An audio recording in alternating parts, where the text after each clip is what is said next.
The little girl's knees were already red before Sienna even understood what she was looking at. The ceramic bowl scraped across the tile, slow, deliberate, like it had been done before. There was a faded paw print on the side and a name carved into the glaze. Duke, the dog that had died 2 years ago. Ivy didn't argue. She didn't cry. She just lowered herself onto the cold kitchen floor and started eating. Behind her, Beverly stood with her arms crossed, watching like this was normal, like this was deserved. Sienna was 7 months pregnant. She was holding a tray she had been told to bring in. And when the doorbell rang, sharp and sudden, something in her chest tightened. Because that sound didn't feel random. It felt like the moment everything was about to break. Welcome to today's story. If you enjoy emotional drama and shocking twists, don't forget to like this video and subscribe for more unforgettable stories. And before we begin, let me know where you're watching from in the comments. 3 months earlier, none of this felt possible. Sienna had stood in the doorway of that same house with a hand resting lightly on her belly, trying to imagine what life would look like here. The neighborhood was quiet, tree-lined, the kind of place where people waved when they passed you on the sidewalk. Nolan had called it a fresh start. She wanted to believe that. Nolan Pierce was steady. That was the word everyone used. He wasn't flashy, he didn't make big promises, he just showed up. After losing his first wife 3 years earlier, he had built a life around routine. Work. Keeping things stable. Sienna respected that. She had met him through a mutual friend at a grief support event she wasn't even supposed to attend. She had worked as a hospice social worker long enough to recognize pain when she saw it. Nolan carried his quietly. It wasn't loud, it wasn't dramatic, it just sat behind his eyes. That was what drew her in. And Ivy had been careful from the start. 9 years old, soft voice, always watching, always waiting a second longer than most kids before responding, like she was measuring the safety of every word. Sienna never tried to replace her mother. She knew better than that. She just tried to be consistent, warm but not overwhelming, present but not forceful. At first it seemed to work. Ivy would sit next to her on the couch, not too close, but close enough. That felt like progress. The problem started with Beverly. Nolan's mother didn't raise her voice. She didn't throw insults the way people expected toxic mother-in-laws to do. That would have been easier to deal with. Beverly was quieter than that, more precise. She would show up unannounced, always with a reason. I was just in the area. I thought Ivy might need help with homework. I brought groceries. You're probably too tired these days. That last one always came with a glance at Sienna's stomach. 7 months pregnant, slower, more careful with every movement, more replaceable. At first, Sienna told herself it was concern, that Beverly was just protective of her granddaughter. But then the small things started to stack. The way Beverly corrected Ivy when she called Sienna by her first name. Say thank you properly. The way she would move things in the kitchen without asking, reorganize cabinets, change what Ivy ate. The way she spoke about the past like it was still present. Your mother used to do it this way, not used to, like the house still belonged to someone else. Nolan noticed some of it, not all. When Sienna brought it up, gently, carefully, he would nod. She means well, he'd say. She just doesn't adjust quickly. Sienna tried to accept that. She really did. Because she understood grief didn't just belong to one person. But there were moments she couldn't explain away. Like the first time she saw Ivy hesitate before sitting at the dinner table. It was small, barely noticeable. But it was there, a pause, a quick glance toward Beverly before she pulled out her chair. Sienna had asked about it later casually. Ivy just shrugged. I didn't know if we were eating here tonight. That answer stayed with her. It didn't feel like confusion. It felt like uncertainty about permission. And that was different. That was something a child learned, not something they guessed. The house looked normal from the outside. Clean, ordered, quiet. But inside something wasn't sitting right. Sienna felt it more each day. Not as one big moment, but as a pattern. A tension that didn't have a name yet.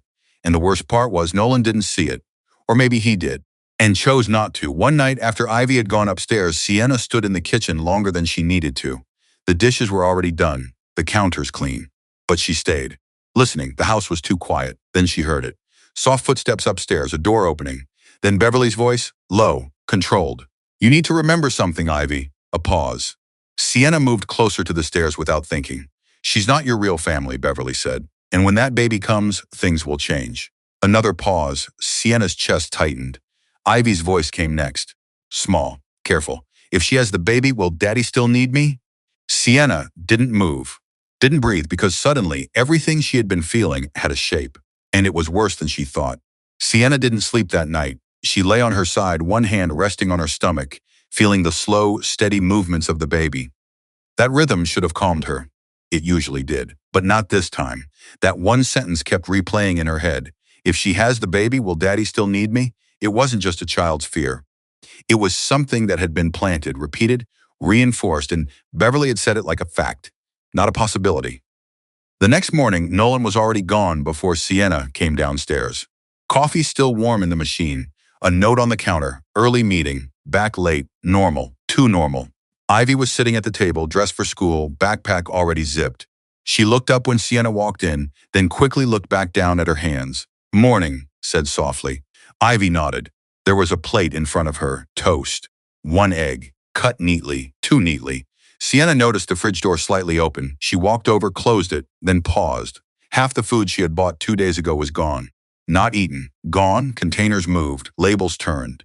Things shifted just enough that someone else had been deciding what stayed and what didn't. She didn't say anything. Not yet. Instead, she turned back to Ivy. "Did you eat breakfast already?" she asked. Ivy nodded again. Too fast. Sienna pulled out a chair and sat across from her. "You can tell me if something feels off," she said gently. You don't have to figure everything out by yourself. Ivy's fingers tightened around the edge of the table. "I'm okay." The words were quiet, practiced. Sienna recognized that tone. She had heard it from patients' families before. From kids who had learned that being okay kept things from getting worse. She didn't push, not in that moment, because pushing too hard would close the door completely. Instead, she reached across the table and nudged the plate a little closer. "You should eat more before school. You've been getting tired earlier lately." Ivy hesitated, then she picked up the fork, small progress. But it came with something else, a glance. Not at Sienna, at the doorway behind her. Sienna didn't turn around immediately. She didn't need to, she already knew who was standing there. "Beverly." "You're overfeeding her," Beverly said calmly, stepping into the kitchen like she had every right to be there. "She doesn't need that much in the morning." Sienna kept her voice steady. "She's growing. So is the baby," Beverly replied, eyes flicking to Sienna's stomach. "And we don't want to complicate that, do we?" The air shifted. It wasn't loud, it wasn't aggressive, subtle, constant. Pressing in from every side, Sienna stood up slowly. "Ivy needs consistency," she said. "Meals, routine, not guessing what's allowed." Beverly smiled, that small, tight smile that never reached her eyes. "You're new here," she said. "You'll learn how things work." That word, new, like Sienna was temporary, replaceable, like she hadn't married into this house, like she was just passing through. Sienna felt something shift inside her. Not anger, not yet. Something quieter, a line. "I'm not trying to take anyone's place," she said, "but I'm not going to stand by if something's hurting her." For a second, Beverly didn't respond. Then she stepped closer, close enough that Sienna could smell her perfume. "Be careful," Beverly said softly. "You don't want to create problems you can't fix." Sienna held her ground. Behind her, she could feel Ivy go still, like the entire room was waiting to see what she would do next. And for the first time since moving into that house, Sienna realized something clearly. This wasn't just tension, this was a system. And she had just stepped outside of it.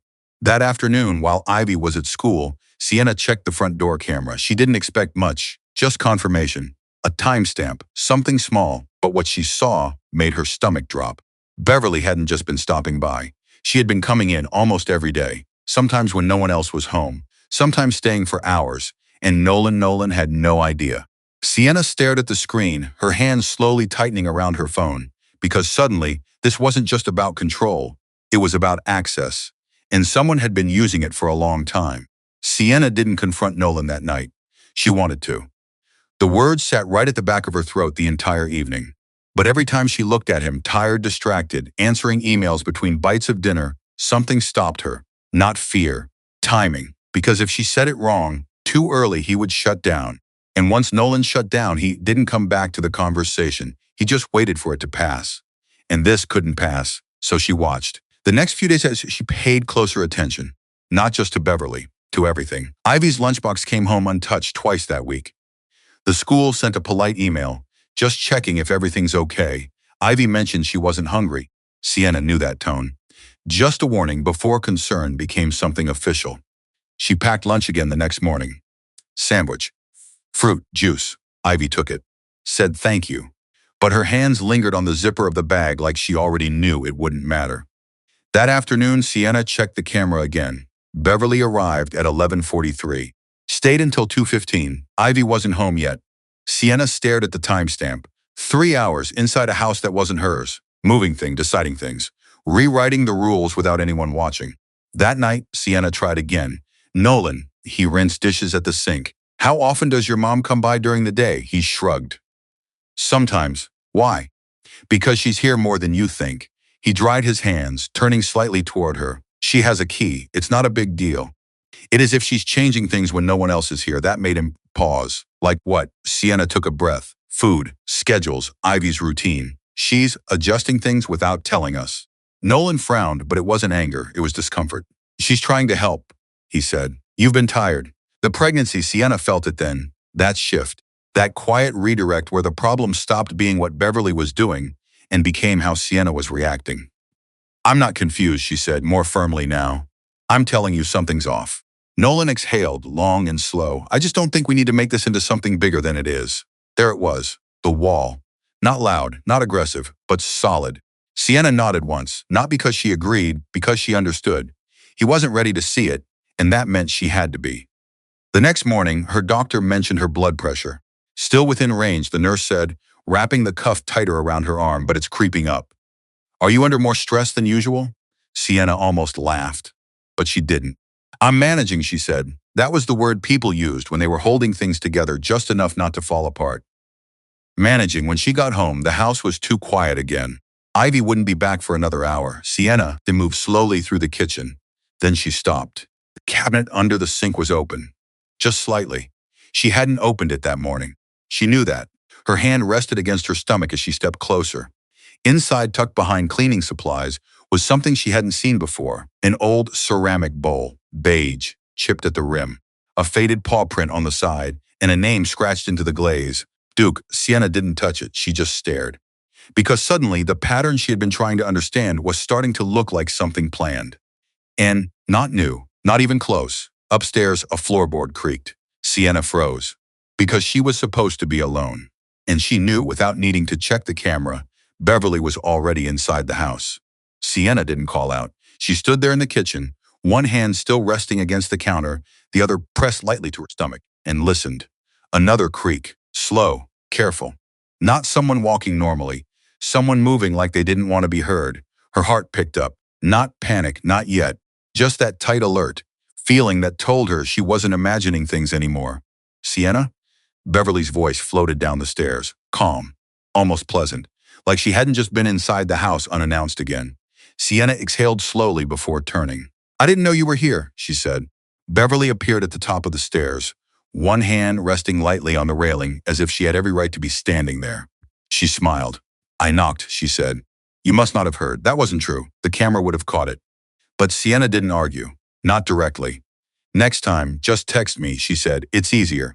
Beverly walked down the stairs at her own pace. Unhurried, controlled. I don't like bothering people, she replied, especially when they're already overwhelmed. Her eyes dropped briefly to Sienna's stomach. Sienna felt that familiar pressure again, that quiet push to shrink herself, to step back, to apologize for existing in a body that needed more space, more care. She didn't move. I found something in the cabinet, Sienna said instead. She stepped aside just enough for Beverly to see, the bowl.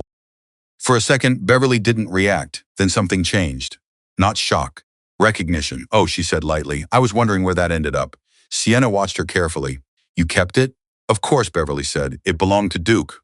Ivy loved that dog. Past tense, always past tense. And you left it under the sink? Sienna asked. Beverly shrugged. It's just an old bowl. It's not like it matters. Sienna didn't answer right away. Because it did matter. Not the object, the choice. The fact that it was hidden but not thrown away, set aside but not forgotten, like it was waiting for something. For what? Sienna asked quietly.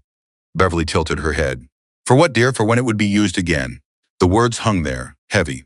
Beverly's smile didn't disappear, but it tightened.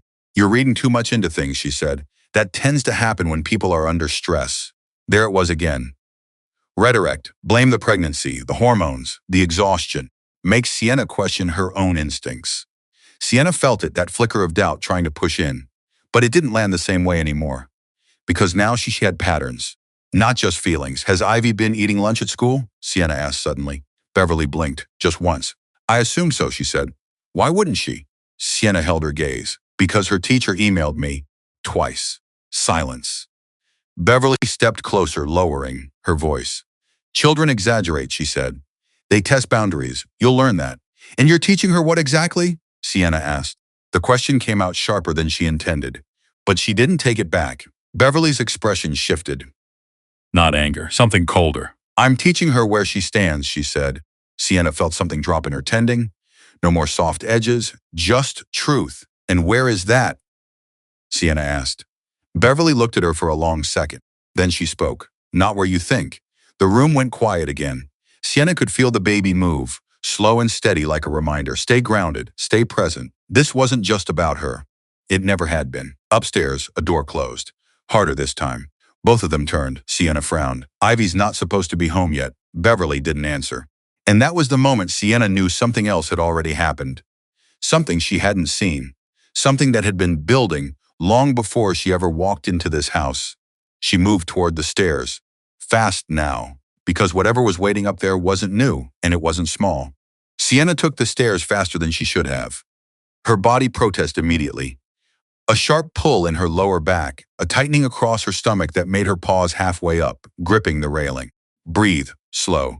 She couldn't afford to rush blindly, not like this, but something upstairs didn't feel right. When she reached the top, Ivy's bedroom door was closed. Not just closed. Sienna knocked once, soft. Ivy, no answer. Behind her, she could feel Beverly at the bottom of the stairs. Watching, not moving, not stopping her, that made it worse. Sienna pushed the door open. Ivy was sitting on the floor beside her bed, knees pulled in, arms wrapped tight around them. Her backpack lay open, half unpacked like she hadn't finished what she started. Her eyes flicked up, then dropped again, too fast.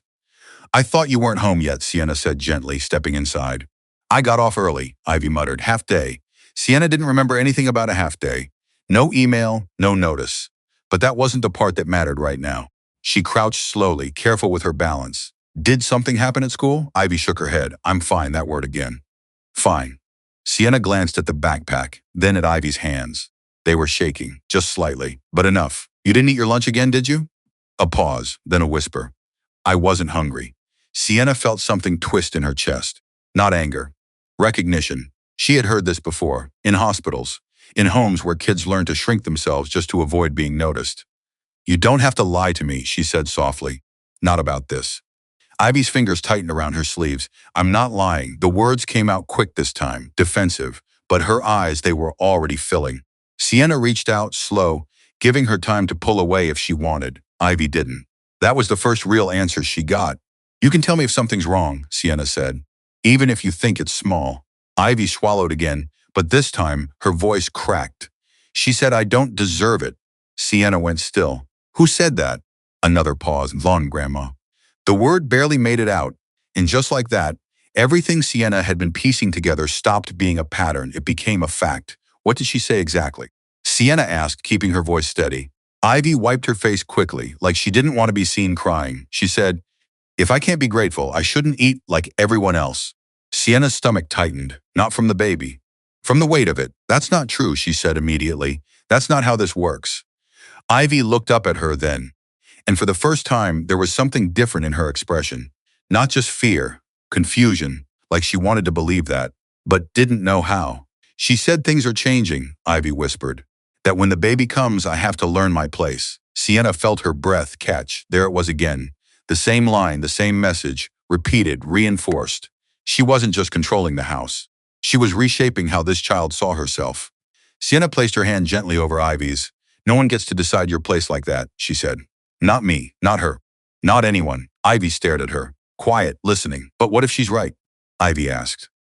The question landed harder than anything else, because it wasn't about food anymore. It was about worth. Sienna opened her mouth and stopped, because from downstairs something hit the floor. Hard. The sound echoed through the house. Both of them froze. Then Beverly's voice followed. Sharp, controlled. Come down here now. Sienna's hand tightened slightly around Ivy's, because this time it didn't sound like a suggestion. It sounded like a command. And whatever was waiting downstairs was about to get worse. Sienna didn't let go of Ivy's hand. Not when they stepped into the hallway. Not when they reached the top of the stairs. Not even when Beverly looked up at them from the kitchen, her expression already set, controlled. What took you so long? Beverly asked. Her tone was flat, no warmth, no softness left. Sienna didn't answer that. Her eyes moved straight to the floor. Something had shattered. A glass bowl lay broken near the edge of the counter, pieces scattered across the tile. Water slowly spreading, carrying bits of something that looked like leftover rice. And right beside it, the ceramic bowl. Duke's bowl, now placed in the center of the kitchen floor, waiting. Sienna felt her stomach drop. Clean that up, Beverly said, nodding toward the broken glass, but her eyes were on Ivy. And then we'll fix the rest. Ivy froze beside her. Her fingers tightened around Sienna's hand for just a second, then slowly slipped away. Sienna turned to her, heart racing. Ivy, wait, it's fine, Ivy whispered. But it wasn't. The way she said it, it wasn't acceptance. It was surrender. Ivy stepped forward, careful, like she already knew exactly where she was supposed to stand. She grabbed a paper towel, crouched down, and started picking up the larger pieces of glass. Beverly didn't move to help. She just watched. This wouldn't have happened if she paid attention, Beverly said calmly. Children need structure, otherwise they become careless. Sienna's jaw tightened. She dropped a bowl, Sienna said. That's not the point, Beverly cut in. The shift was instant, sharp. She needs to understand consequences. Sienna glanced back at Ivy. Her movements were too precise, too quiet, like she was trying to disappear inside the task. And what consequence is that? Sienna asked. Beverly's gaze slid to the ceramic bowl on the floor. You've seen it before, she said. Sienna's chest tightened. No, she said immediately. That's not happening. The words came out faster this time. Stronger, Beverly raised an eyebrow. You don't get to decide that. I do in this house, Sienna shot back, especially when it involves her. Silence. Heavy. For a second, neither of them moved. Then Beverly stepped closer. You're confused about your role, she said quietly. This isn't your child. This isn't your home to control. Sienna felt the words hit, not because they were true, but because Nolan had never clearly said otherwise, not in a way that held. I'm her parent in this house, Sienna said, voice steady now, whether you like it or not. Behind her, Ivy had stopped moving. The room held its breath. Beverly's expression didn't crack, but something colder settled in, she said. Teach her discipline, or I will. Sienna stepped forward, just enough to put herself between Ivy and the bowl. No, she said again, this time slower, clearer. Beverly's eyes narrowed slightly, and for the first time there was no pretending left. Just a quiet, controlled standoff. Then Beverly spoke. Low, measured. If Nolan were here, this wouldn't be happening. That one landed. Because they both knew what she meant. He wouldn't stop it. He would smooth it over, make it smaller. Sienna felt something shift inside her. Not doubt, not anymore. Clarity. That's exactly the problem, she said. Beverly didn't respond, but her silence said enough. Ivy looked between them, then down at the floor, at the bowl, at the place she knew she was expected to kneel. Her shoulders started to shake, and that was the moment Sienna realized this wasn't just a fight. This was the line. If she stepped back now, Ivy would remember it for the rest of her life. Sharp, loud, unexpected. All three of them froze. Beverly turned first, annoyed. Don't move, she said, already heading toward the door. But Sienna didn't listen, because something about that sound felt different. Not casual, not random. It felt like interruption, like timing. And as Beverly reached for the handle, Sienna's eyes dropped to the clock on the wall. 11:43 a.m. The exact time she had seen on the camera every day. Someone had been coming. Someone who knew this schedule. The door opened, and whoever was standing outside was about to change everything. Beverly opened the door with a tight, controlled smile already in place. Can I help you? The man standing outside didn't smile back. Mid-40s, clean cut, dark suit, even in the middle of a weekday, a leather folder tucked under his arm. Next to him stood a woman with a tablet, her posture straight, eyes alert. I'm looking for Mrs. Beverly Pierce, the man said calmly. That would be me, Beverly replied. And you are? My name is Daniel Ruiz. I'm an attorney representing a private family trust connected to this property. The air shifted, not loudly, but enough. Sienna felt it from the kitchen. Beverly didn't move. Whatever this is, you should be speaking to my son, she said. He owns this home. Daniel didn't raise his voice. I'm here because of a concern involving a minor who resides in this home. Ivy Pierce. Behind her, Sienna's chest tightened. This wasn't random. This wasn't a mistake. Beverly's smile thinned. Ivy is perfectly fine, she said. You have no right to. I would prefer to speak inside. Daniel cut in, still calm. This conversation involves documentation and a formal notice. There was a pause. long enough to feel like a decision. Then Beverly stepped aside. Reluctantly, Sienna didn't wait. She moved closer to the doorway, her heart pounding, one hand instinctively bracing her stomach. Ivy stayed behind her, watching. Daniel stepped inside, scanning the room once, not intrusive, just aware. His eyes landed on the floor, the broken glass, the water, the bowl. He didn't comment, but he noticed. That was enough. "This is Miss Carter," he said, nodding to the woman beside him. "She's assisting with documentation." Beverly crossed her arms. "I don't consent to any recording." "That's fine," Daniel replied. "We're not recording, we're observing." He set the folder down on the counter, opened it. Everything about him was deliberate, controlled. "This property," he began, "is held under a trust established by the late Marisol Pierce." The name landed hard. Even saying it changed the room. Nolan's first wife, Ivy's mother. Sienna felt Ivy shift behind her. Small, but present. Beverly's voice sharpened. "That has nothing to do with." "It has everything to do with it," Daniel said, not raising his tone. "The trust includes protective provisions regarding Ivy's living conditions and emotional well-being." Silence, heavy, measured. He slid a document across the counter. "If credible concerns arise about neglect, emotional harm, or inappropriate discipline, the trustee has the authority to intervene." Beverly didn't touch the paper. She just stared at it. You're overstepping," she said. "This is a family matter." Daniel nodded once. He glanced at the bowl again, then back at her. "And that's why it was structured this way." Sienna felt something steady inside her. Not relief, not yet. But validation. She hadn't imagined it. She hadn't exaggerated it. There was a system for this. There had always been. "You received a report," Beverly said slowly. "From who?" Daniel didn't answer that. Instead, Hen turned slightly. His eyes met Sienna's. Not accusing, not surprised. Just acknowledging, like he already knew. Then he spoke. "At this point, the source is less important than the pattern." Beverly's jaw tightened. Daniel closed the folder. "This is not your house," he said. Flat, clear. And for the first time, Beverly didn't have a response ready. Behind Sienna, Ivy's fingers curled lightly into the fabric of her shirt. A small grip, but real. Because something had just shifted. Not completely, not safely, but enough. Daniel reached into the folder again and pulled out a second document. "This is a preliminary notice," he said. "Effective immediately, any actions that could be interpreted as punitive or degrading toward Ivy will be reviewed under trust enforcement." He placed it down, right next to the bowl. The contrast was impossible to miss. Paper, authority, against something small, humiliating, old. Sienna's eyes flicked between them, because for the first time, someone else had seen it too. But then Daniel added one more sentence, and everything tightened again. "We will also need to speak with Nolan Pierce directly." Beverly's head snapped up and Sienna felt it. That sharp, immediate fear. Because Nolan didn't know any of this yet. And when he found out, he wouldn't just be choosing a side. He would be forced to answer something much worse. Nolan didn't say a word the entire drive home. Daniel had called him just after noon. Calmer, no drama, just facts. By the time Nolan walked through the front door that evening, something in him had already cracked. He saw the bowl first, still on the kitchen floor. Not cleaned up, not hidden, just sitting there like evidence that refused to be ignored. Then he saw Ivy, standing too still near the hallway. And Sienna, sitting at the table, one hand on her stomach. "What is this?" Nolan asked. His voice wasn't loud, but it wasn't the same either. No softness, no avoidance, just something raw. "It's being blown out of proportion," she said. "They came in here acting like mom," one word. Sharp. It stopped her. Nolan's eyes didn't leave the bowl. Then they moved. "Did this happen?" he asked. Ivy didn't answer right away. Her fingers twisted into the fabric of her shirt. Her eyes flicked once toward Beverly, then back to the floor. "I just did what I was told," she whispered. That was enough. Nolan closed his eyes for a second. Just one.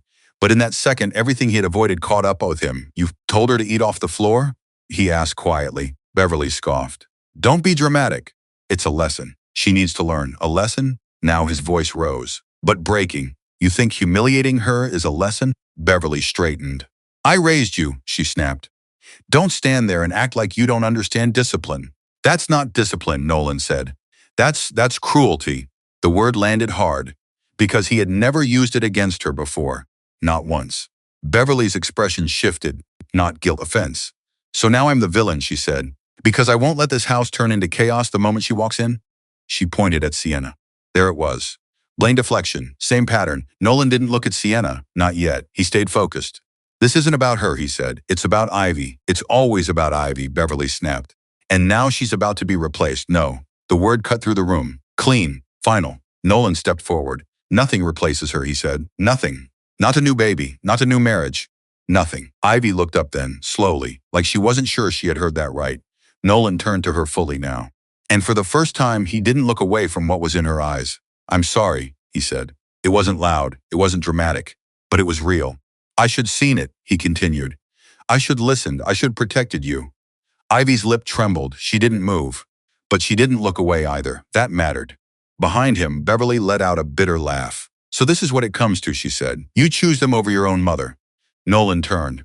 Slow, measured. I'm choosing what's right, he said. You taught me that, or at least you were supposed to. Silence. Heavy. Beverly's face hardened. You'll regret this, she said. Maybe. But Nolan didn't respond, because regret wasn't the worst thing anymore. Not after this. Daniel already explained the trust conditions, Nolan said. You can't be here unsupervised with Ivy anymore. Not until everything is reviewed. You can't enforce that, Beverly shot back. I can comply with it, Nolan said, and I will. That was it. Not a fight. Not a scene, just a line drawn. And this time he didn't step back from it. Beverly stood there for a moment, then she grabbed her purse. No softness, just pride, sharp and intact. You'll see, she said before walking out the door. The house went quiet after that, not the same quiet as before. This one felt different, like something had finally stopped. Nolan turned back, his eyes found Sienna. There was something there. Not expectation, not entitlement. I should listen to you, he said. Sienna held his gaze. You should, she replied. No anger, no softness, just truth. That was the boundary. Earned. Weeks later, things didn't magically fix themselves. They went to counseling. Slow, uncomfortable, honest. Sienna didn't move back into full trust overnight. She kept her space, her voice, her limits. Ivy started eating at the table again, at first quietly, then with small questions. Then one night, she laughed. Not loud, but real. And nobody corrected her. The bowl disappeared. No one talked about where it went. It didn't matter. What mattered was that it wasn't needed anymore. One evening, Ivy pulled out a chair on her own, sat down, looked up, and didn't ask if she was allowed to be there. Sienna watched that moment and felt something settle inside her. Not victory, something deeper, relief. Because in the end, it wasn't about winning against someone. It was about stopping a child from believing she had to earn her place in her own home. And that was enough. If this story stayed with you, maybe it's because somewhere deep down, you know no one should ever have to shrink themselves to be loved.